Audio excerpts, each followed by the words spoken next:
नमस्कार, प्रभा साक्षी पॉडकास्ट में आप सभी का स्वागत है। आज के इस पॉडकास्ट में बात करेंगे कि क्या अमेरिका में जन्म लेने वाले बच्चे भारतीय होंगे या लागू होने से पहले ही रद्द हो जाएगा ट्रंप का नागरिकता वाला कानून। तो आइए सुनते हैं आज के इस पॉडकास्ट को। लेकिन उससे पहले अगर आपने हमारे चैनल को सब्सक्राइब नहीं किया तो जरूर कर लें, ताकि आप रोज ऐसे ही इंटरेस्टिंग और जानकारीपूर्ण पॉडकास्ट सुन सके। आप जब कभी भी एयरपोर्ट पर जाते हैं तो आपको हर पल अपनी फ्लाइट का इंतजार रहता है और नजरें विमानों के आगमन प्रस्थान की जानकारी देने वाले डिस्प्ले बोर्ड पर रहती है। यह अनुभव थोड़ा हटकर होता है। हवाई अड्डे पर आपको हर तरह के लोग देखने को मिलते हैं। कुछ अपनी यात्रा को लेकर उत्साहित होते हैं तो कई खाते पीते और शॉपिंग करते नजर आते हैं। आप किसी ऐसे इंसान के बारे में जानते हैं जो सालों से एयरपोर्ट पर रह रहा हो। ये बात सच है कि मेहरान करीमी नासेरिक ने पेरिस एयरपोर्ट के टर्मिनल 1 पर 18 साल गुजारे। लेकिन क्या वास्तविक जीवन में अमेरिका में कुछ ऐसा ही संभव हो सकता है? अमेरिकी राष्ट्रपति डोनाल्ड ट्रंप जन्मजात नागरिकता को समाप्त करने की दिशा में अपने कदम बढ़ा चुके हैं। ऐसे में बड़ा सवाल ये भी है कि H-1B और L-1 जैसे अस्थायी वीजा पर अमेरिका में काम करने वाले भारतीयों के अमेरिका में पैदा हुए बच्चों का क्या होगा? वो किस देश के कहलाएंगे? जन्मजात नागरिकता खत्म। अमेरिका के नए विदेश मंत्री मार्को रूबियो और विदेश मंत्री एस जयशंकर के साथ बात चल रही है। उन्होंने कहा कि हम इस मुद्दे को लेकर बेहद ही गंभीर हैं और भारत सरकार को इसे हल करना होगा। ऐसे में 18 से 20 हजार भारतीयों को वापस भेजा जा सकता है। इसके अलावा ब्लूमबर्ग की रिपोर्ट में यह भी दावा किया गया है कि भारत चाहता है कि H-1B वीजा प्रोग्राम सरलता से चलता रहे। भारत से बड़ी संख्या में स्किल्ड वर्कर अमेरिका जाते हैं। H-1B वीजा का सबसे ज्यादा फायदा भारत को ही मिलता रहा है। जन्मजात नागरिकता क्या है? अमेरिकी जमीन पर पैदा हुए किसी भी बच्चे को अपने आप ही नागरिकता मिल जाती है, चाहे उसके माता पिता का इमिग्रेशन या फिर नागरिकता का स्टेटस कुछ भी हो। ट्रंप के आदेश के लागू होते ही अमेरिका में पैदा हुए बच्चे को नागरिकता उसी हालत में मिलेगी जिसमें उसके माता पिता में से कोई एक अमेरिकी नागरिक हो या ग्रीन कार्ड होल्डर हो या फिर अमेरिकी सेना में हो। आदेश को तत्काल चुनौती भी मिल गई है। वहां के 18 राज्यों ने बोस्टन के फेडरल कोर्ट में आदेश को इस आधार पर चुनौती दी है कि यह अमेरिकी संविधान का उल्लंघन करता है। कुछ विशेषज्ञों का मानना है कि बहुत संभव है कि कोर्ट के निर्णय की बदौलत यह आदेश लागू होने से पहले ही रद्द हो जाए, लेकिन यह सिर्फ एक अनुमान ही है। 20 जनवरी को अमेरिका के 47वें राष्ट्रपति के रूप में ट्रंप द्वारा हस्ताक्षरित पहले कार्यकारी आदेशों में से एक जन्मजात नागरिकता को समाप्त करने से संबंधित था।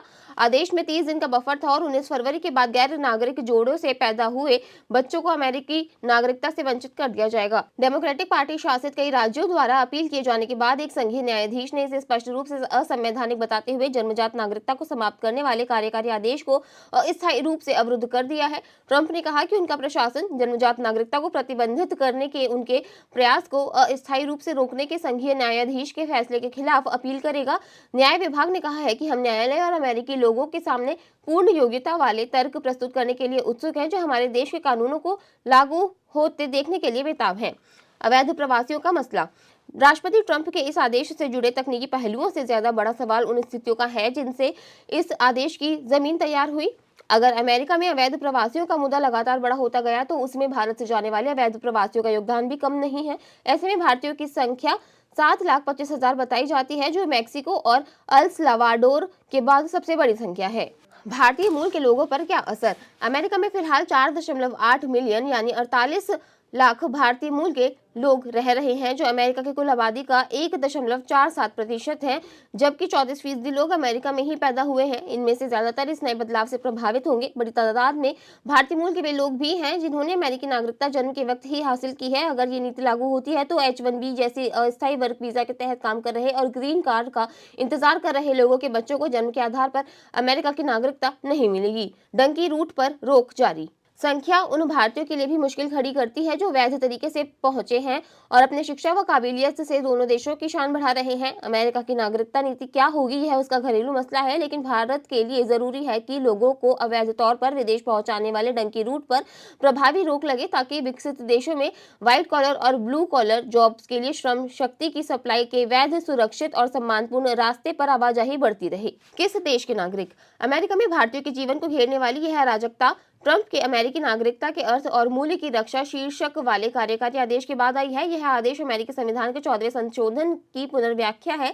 अमेरिकी संविधान के 14वें संशोधन में कहा गया है कि संयुक्त राज्य अमेरिका में जन्मे या प्राकृतिक रूप से जन्मे सभी व्यक्ति और उसके अधिकार क्षेत्र के अधीन संयुक्त राज्य अमेरिका और उस राज्य के नागरिक हैं जहां वे रहते हैं। कार्यकारी आदेश इस बात पर ध्यान केंद्रित करता है कि कौन उसके अधिकार क्षेत्र के अधीन नहीं है, और इसमें अवैध प्रवासियों और अस्थायी कार्य वीजा धारकों के बच्चों को शामिल नहीं किया गया है। क्या ये बच्चे भारतीय नागरिक बनकर वापस आ सकते हैं? बड़ा सवाल ये है कि क्या स्वतः नागरिकता का विकल्प खत्म हो जाने से भारत लौटने पर क्या वे भारतीय नागरिक बन सकते हैं? एक आव्रजन विशेषज्ञ का कहना है कि इसका मतलब ये है कि 19 फरवरी 2025 से अमेरिका में इस प्रकार की अस्थायी कानूनी स्थिति वाले माता-पिता से पैदा हुए बच्चे स्वचालित रूप से अमेरिका नागरिकता प्राप्त नहीं करेंगे। इसके बजाय उन्हें संभवतः प्रकृतिकरण प्रक्रिया से गुजरना होगा और अपने माता-पिता के माध्यम से नागरिकता के लिए आवेदन करना होगा। अगर ट्रंप की चली तो स्थिति फिर से उसी स्थिति में आ जाएगी, इसलिए ऐसे बच्चों की नागरिकता से जुड़ा सवाल प्रासंगिक बना हुआ है। अहमद का कहना है कि अमेरिका में जन्मे इन बच्चों के लिए भारतीय नागरिकता आसान बनी हुई है। आज के लिए इतना ही। अगले पॉडकास्ट में किसी और मुद्दे पर देंगे आपको विस्तृत जानकारी। तब तक के लिए जुड़े रहें प्रभा साक्षी के साथ।